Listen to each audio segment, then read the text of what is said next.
നമസ്കാരം. സൂര്യദീപം അസ്ട്രോളജിയിലേക്ക് എല്ലാവർക്കും സ്വാഗതം.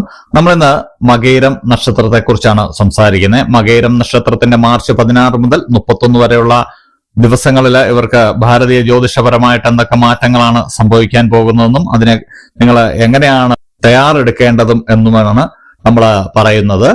ഇത് സ്ത്രീക്കും പുരുഷനും ബാധകമാണ്. പ്രത്യേകിച്ച് നമ്മൾ പറയുന്നില്ല. മകയിരം നക്ഷത്രത്തിൽ പിറന്ന എല്ലാവർക്കും ഇത് ബാധകമാണ്. അതിലേക്ക് കടക്കുന്നതിന് മുമ്പ് നമ്മളുടെ ചാനൽ ഇതുവരെ സബ്സ്ക്രൈബ് ചെയ്തിട്ടില്ല എങ്കിൽ സബ്സ്ക്രൈബ് ചെയ്യുക. കൂടാതെ വീഡിയോകൾക്ക് ലൈക്ക് ചെയ്യാൻ മറക്കരുത്. അതോടൊപ്പം തന്നെ നമ്മളുടെ പൂജയിലുള്ള പ്രാർത്ഥനയിൽ നിങ്ങളെ ഉൾപ്പെടുത്തണമെന്നുണ്ടെങ്കിൽ നിങ്ങളുടെ പേര്, നക്ഷത്രം, ജന്മവർഷം, തീയതി എന്നിവ കമന്റ് ബോക്സിൽ രേഖപ്പെടുത്തുക. തീർച്ചയായിട്ടും പ്രാർത്ഥനയിൽ ഉൾപ്പെടുത്തുന്നതായിരിക്കും. മകയിരം നക്ഷത്രക്കാരെ കുറിച്ച് പറയുകയാണെങ്കിൽ ചെറിയ കുട്ടികളുടെയൊക്കെ ആരോഗ്യം വളരെ ശുഭകരമായിരിക്കും. എന്നിരുന്നാലും മാതാപിതാക്കളൊന്ന് ശ്രദ്ധിക്കേണ്ട കാര്യമുണ്ട്. വിദ്യാഭ്യാസ കാര്യത്തിലും വിദ്യാർത്ഥികൾക്കൊക്കെ നല്ലൊരു സമയമാണ്. വിജയങ്ങളാണ് ഉണ്ടാവാൻ പോകുന്നത്. പഠന കാര്യത്തിൽ എല്ലാവരും നല്ല ശ്രദ്ധയോടെ മുന്നോട്ട് പോകുന്ന ഒരു സമയമാണ്. ഈ മകയിരം നക്ഷത്രക്കാര് പണമിടപാടുകൾ നടത്തുമ്പോൾ ഒന്ന് സൂക്ഷിക്കണം. പണം നഷ്ടപ്പെടാനുള്ള സാധ്യതയുണ്ട്. പണമിടപാടുകൾ നടത്തുമ്പോൾ കൃത്യമായിട്ടുള്ള രേഖകളൊക്കെ ഉണ്ടാവേണ്ട ഒരു സമയമാണ്. അതുപോലെ തന്നെ അനാവശ്യമായിട്ട് പണം ചെലവാക്കുന്ന ഒരു സമയം കൂടിയാണ്. പാഴ്ചെലവൊക്കെ ഒരുപാട് വരുന്ന ഒരു സമയമാണ്. അതുകൊണ്ട് നോക്കിയും കണ്ടും സാമ്പത്തികം ചെലവഴിക്കുക. ഇല്ലെങ്കിൽ ഭീമമായ നഷ്ടമൊക്കെ നിങ്ങൾക്കുണ്ടാവാനുള്ള സാധ്യതയുണ്ട്. നിങ്ങളുടെ സ്വന്തം ജോലി കാര്യത്തിൽ ഒരു അലസതാ മനോഭാവം നിങ്ങൾ സ്വീകരിക്കുന്നതാണ്. നിങ്ങളുടെ ജോലി ചെയ്യുവാൻ ഒരു താല്പര്യമില്ലായ്മ ഒക്കെ നിങ്ങൾക്ക് വരുന്ന ഒരു സമയം കൂടിയാണ്. ഇത് വളരെ ഗൗരവത്തോടെ എടുക്കേണ്ട കാര്യമാണ്. ഇതുമൂലം നിങ്ങൾക്ക് ജോലി വരെ നഷ്ടപ്പെടാനുള്ള സാധ്യതയുണ്ട്. അതുകൊണ്ട് തന്നെ പ്രാർത്ഥനയോടെ മുന്നോട്ട് പോവുക. ദൈവത്തിന്റെ അനുഗ്രഹം ഉണ്ടെങ്കിൽ തീർച്ചയായിട്ടും നിങ്ങൾക്ക് വരികയില്ല. ചൊവ്വാഴ്ച ദിവസം, അതായത് മാർച്ച് 25-ാം തീയതി ചൊവ്വാഴ്ച നിങ്ങൾ വ്രതമെടുക്കുന്നത് വളരെ ശുഭകരമായിരിക്കും. വ്രതമെടുക്കുക എന്ന് പറഞ്ഞാൽ ശരീരം കൊണ്ട് മാത്രമല്ല, മനസ്സുകൊണ്ടും വ്രതമെടുക്കണം. അന്നേ ദിവസം മറ്റുള്ള കാര്യങ്ങൾ ആലോചിച്ച് വിഷമിക്കാതെ നിങ്ങൾ ഏത് ഈശ്വരനിലാണോ, ഏത് മതത്തിലാണോ വിശ്വസിക്കുന്നത്, ആ മതത്തിൽ വിശ്വസിച്ച്, ആ ഈശ്വരനിൽ വിശ്വസിച്ച് നിങ്ങൾ മുന്നോട്ട് പോവുക. നിങ്ങളുടെ മാനസികമായിട്ടുള്ള ചില വ്യത്യാസങ്ങളാണ് ഇവിടെ കാണുന്നത്. മനസ്സ് മറ്റു കാര്യങ്ങളിലേക്കൊക്കെ വ്യതിചലിച്ചു പോകുന്നുണ്ട്. നിങ്ങൾ ഇപ്പോൾ ചെയ്യുന്ന ജോലിയിൽ നിന്നും മാറി മറ്റൊരു തലത്തിലേക്കൊക്കെ നിങ്ങളുടെ മനസ്സ് സഞ്ചരിക്കുന്ന ഒരു സമയമാണ്. അത് പാടില്ല.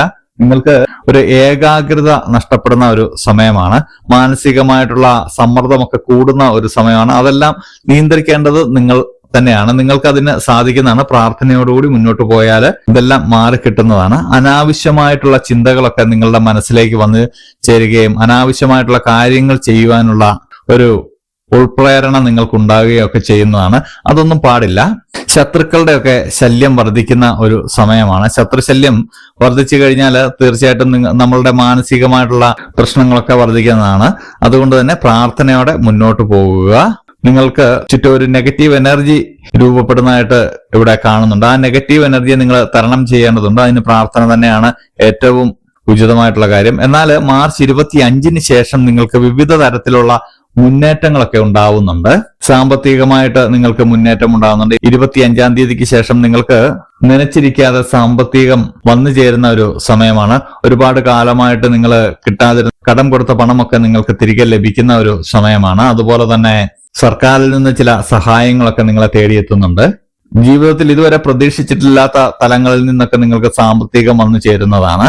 മാർച്ച് 25-ന് ശേഷം കുടുംബത്തിലെ ഐശ്വര്യവും സമാധാനവും സന്തോഷവും എല്ലാം വരുന്നതാണ്.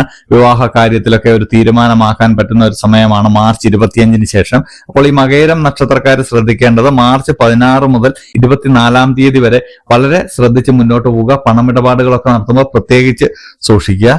ശത്രുശല്യമൊക്കെ ഉണ്ട്. അതുകൊണ്ട് പ്രാർത്ഥനയോടെ മുന്നോട്ട് പോവുക. ക്ഷേത്രങ്ങളിലും നിങ്ങളുടെ ആരാധനാലയങ്ങളിലും ഒക്കെ പോയി പ്രാർത്ഥിക്കുന്നതും മനസ്സ് ശാന്തമാക്കിയിരിക്കുവാനും നിങ്ങൾ പ്രത്യേകം ശ്രദ്ധിക്കുക. മനസ്സിനെ എപ്പോഴും ശാന്തമാക്കി വെച്ച് നിങ്ങളുടെ ജോലിയിൽ കൂടുതൽ വ്യാപൃതരാകാനായിട്ട് നിങ്ങൾ ശ്രമിക്കുക എന്നുള്ളതാണ് മകയിരം നക്ഷത്രക്കാര് ഈ വരുന്ന 16-ാം തീയതി മുതൽ 31-ാം തീയതി വരെ ചെയ്യേണ്ട കാര്യം. അങ്ങനെയുണ്ടെങ്കിൽ നിങ്ങൾക്ക് ഭാഗ്യങ്ങൾ വന്നു ചേരുന്നതാണ്. അനാവശ്യമായിട്ടുള്ള ചിന്തകളിലേക്കും കൂട്ടുകെട്ടുകളിലേക്കും പോകരുത്. ലഹരി പദാർത്ഥങ്ങളുടെയൊക്കെ ഉപയോഗം നിങ്ങൾക്ക് വർദ്ധിക്കുന്നതായിട്ട് കാണുന്നുണ്ട്. അതൊന്നും പാടില്ല. ജീവിതം നശിക്കുവാൻ മാത്രമേ ഈ ലഹരി പദാർത്ഥങ്ങളൊക്കെ ഉപകരിക്കുകയുള്ളൂ. അതുകൊണ്ട് അതൊന്ന് ശ്രദ്ധിക്കുക. ഒന്നിനും ഒരു പരിഹാരമല്ല ലഹരി പദാർത്ഥം എന്ന് മനസ്സിലാക്കുക. ചില ആളുകളുടെയൊക്കെ ഇടപെടലുകൾ നിങ്ങളുടെ ജീവിതത്തിൽ ഉണ്ടായേക്കാം. അങ്ങനെയുള്ള ഇടപെടലുകൾ നിങ്ങൾ അനുവദിക്കാതിരിക്കുക. നിങ്ങളുടെ ജീവിതമാണ്, നിങ്ങൾ തന്നെ തെരഞ്ഞെടുക്കേണ്ട ജീവിതമാണ്. മറ്റുള്ളവരെ ഇടപെടാൻ വരുമ്പോൾ സൗമ്യമായി പറഞ്ഞ് അവരെ മാറ്റി നിർത്തുക. ചില നീരസങ്ങളൊക്കെ ഉണ്ടായേക്കാം, എങ്കിലും നമ്മളുടെ ജീവിതമാണ്, അത് മനസ്സിലാക്കുക, എന്നിട്ട് മുന്നോട്ട് പോകുക. അപ്പോൾ ഇത്രയും കാര്യങ്ങളൊക്കെ മകയിരം നക്ഷത്രക്കാർ ശ്രദ്ധിച്ചു കഴിഞ്ഞാൽ അവരുടെ ജീവിതത്തിൽ വലിയ പ്രശ്നങ്ങളില്ലാതെ മുന്നോട്ട് പോകാൻ കഴിയുന്നതാണ്. അപ്പോൾ ഇതുപോലെയുള്ള അറിവുകൾക്കും വിശേഷങ്ങൾക്കുമായിട്ട് നമ്മളുടെ ചാനൽ ഒന്ന് സബ്സ്ക്രൈബ് ചെയ്യുക. ഇനിയും മറ്റൊരു വീഡിയോയുമായിട്ട് നമുക്ക് വീണ്ടും കാണാം. നന്ദി, നമസ്കാരം.